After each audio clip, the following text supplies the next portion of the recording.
first of all, it's your birthday, wasn't it, on Friday? Happy birthday. Did you see us? We gave you a little wave. I was very touched by that, actually. Good.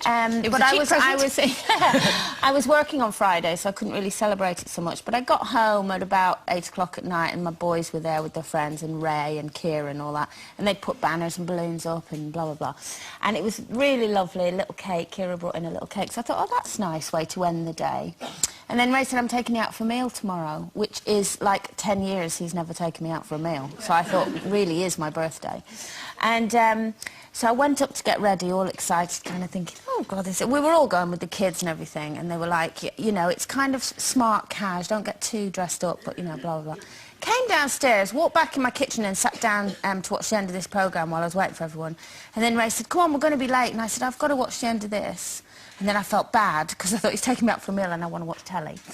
And anyway, I said, oh, so I thought, oh, I'll get up. So I got up, walked round the side of my kitchen, and there was 22 people in my kitchen that had all crept in while I was watching the telly, and all these... How big is your kitchen that you fit all these people and you didn't notice them? Andrea, it's massive! The rest of the house was very small, but the kitchen... And they all let off parties, all my family from Blackpool and everything. It was absolute... I had no idea, and I jumped about 10 foot in the air. When they all went surprised, no one, you have no idea. I nearly had a heart attack. I would have gone... Who's going to clear it up? That would have been my stress. Well, you know, it was fabulous. First of all, my sister said, you don't worry about anything, because my immediate thought was, we've nothing in, we've no food, no drink. Next thing, they brought all that in, they brought it all with them. And then the next morning, 22 people slept at my house. Now, I haven't got 22 bedrooms. I have 4 bedrooms, but there was bodies everywhere, including on the landing, in the hall, in the... I mean, it's brilliant. Brilliant. And they all brought sleeping bags and stuff. And then the next day, I woke up at 10 o'clock, because we didn't go to bed till 6. And I woke up at 10 and I thought, oh, I need to get down there before 22 people go down, make it even worse. I thought I'd clean it up. And my brother's friend, Dave Cregan, I shall name him, as I walked into the kitchen, was just finishing off mopping the kitchen floor. He was like the cleaning fairy. He'd cleaned, it was better than it ever looks. So I'm now living with him. Well, I didn't get a surprise this weekend. I gave a surprise, and I'm rubbish at surprises. I'd rather not even try. But basically, one night Steve and I were chatting, and it kind of came up in conversation, like it does. He said, do you know, I love you very much, but if there's ever anyone I would leave you for, it would be Helen Chamberlain on Soccer AM, because not only is she gorgeous, but she loves footy, and you could go to the pub and play darts with her. And who did I bump into the next night? But Helen. So I told her this. Well, anyway, we swapped numbers, and we arranged to play a little trick on Steve. So on Saturday... What, you woke up with Helen Chamberlain? No, on Saturday, I pretended I had to go out to work, but actually I wasn't going to work. Well, have a look at this. This is where I was on Saturday. I'm here to play a trick on my husband, Steve. Yes. Hello, Steve. That's when you came out, isn't it? You were waving and pointing at Steve. Steve doesn't know you're here. Steve doesn't know I'm here. He thinks I'm somewhere else and working. In fact, I texted him just about 3 minutes ago to say I'm nearly home. Yeah. Okay. So, but I'm not. I'm here.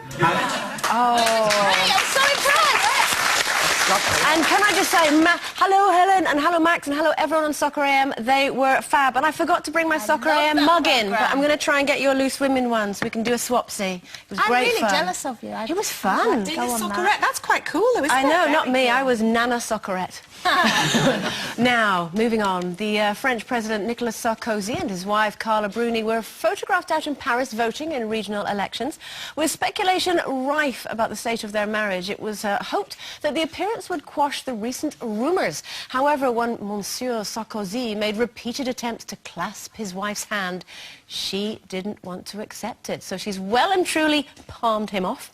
But is there nothing nicer for us than holding hands? Do you like holding hands? No, I'm with her. I mean, you know, I don't like all this. I've never liked holding hands, and when I was first stepping out with my husband now, I said, don't, makes me look old and fuddy-duddy, and... Only if he's holding it like that. Come on, Nana. No, well, I'm saving it for later. No, I've never liked... Even as a young person, I think it's naff. I can't... I absolutely love it, I have to say, and especially, you know, in older people, when I see them holding hands, I don't mean you, but I mean, you know, older couples, I think, oh, look at them, they're still so in love after all these years. Or they're holding each other up. When I was younger, my mum and dad weren't, never really held hands, and I had friends at school's parents who did, and I used to sit there when I was younger and think, I wish my mum and dad had held hands. I think it's lovely, I think it's romantic, I love holding hands. Quite close, because they did have 21 children. Yes, maybe they should have held hands more.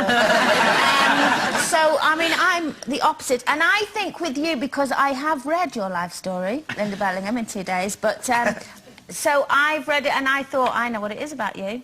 Because you're an independent, strong woman, and I think you see it as a bit of a kind of girly weakness, right, as in, actually. I don't need to hold your hand. You know? No, you're right. I mean, I hug, don't get me wrong, and actually at night sometimes I will lean across and go to sleep holding Michael's hand, but I don't You think it's his hand.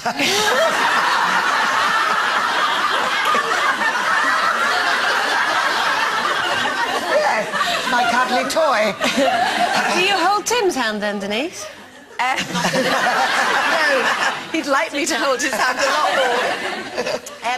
I'm not a great... I love when you see really sort of little old couples holding hands down the road and everything, and I do like to see that. But the reason that I don't like holding hands with Tim is because he walks slower than me. So I'm sort of like forging on ahead to go where I want to go to, and he goes, and I go, oh, for goodness sake! What do you... It's like, get off! It's like, get off! And he sort of like holds me back with it. So it's just really irritating. So it's not for any other reason than that. It's just, I find that I'm sort of lurched and my arm comes out the socket. And because he wants me to walk at, he's wanting me to walk at his pace. Yeah. However, I love holding, obviously, my children's hands. Matthew says, Mum, I'm 21 in a couple of weeks. Can you please stop doing that? Because we both do that to the older ones when we're crossing a road. We still do that sort of holding hands thing. But anyway, so the answer is no, I don't really like holding hands that much. But I do cuddle and I do linky things in that, but when it's on my turn. Linky things. Linky things. You have to make him keep up with you. And I don't get these girlfriends holding hands everywhere they go nowadays. Oh. Do you not? No. No. OK, before you wander off, we've